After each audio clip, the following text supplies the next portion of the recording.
12.3. This one is actually more of a game. It has students set up the board in the lab.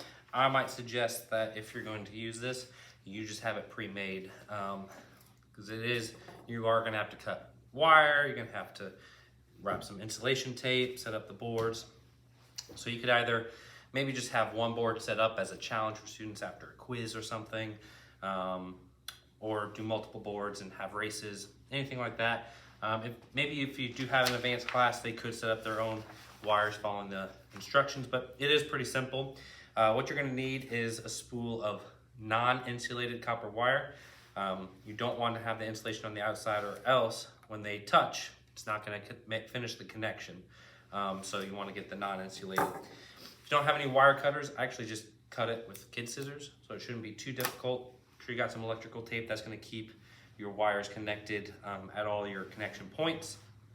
And then a good tip is before you finish connecting your big wire on the opposite side, make sure you thread your loop through that, or create the loop afterwards. But make sure that before you do this with the students, you checked, yes, if I touch, it is completing the circuit and my light bulb is going on. But the basic challenge, and they got games of this, sometimes you see them at playgrounds, is, okay, you've got this little loop and your goal is to carry it across the entire path of the copper wire without touching the sides.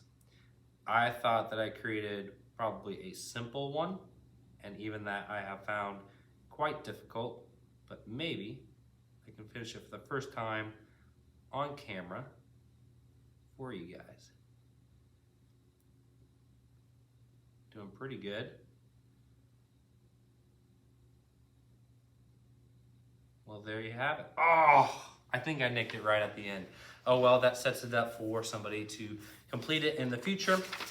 Well, that's pretty much it. It does ask students a few questions at the end, so I wouldn't view this as maybe an investigative lab, but something a bit more fun. Hey, we've done a lot of complicated circuitry.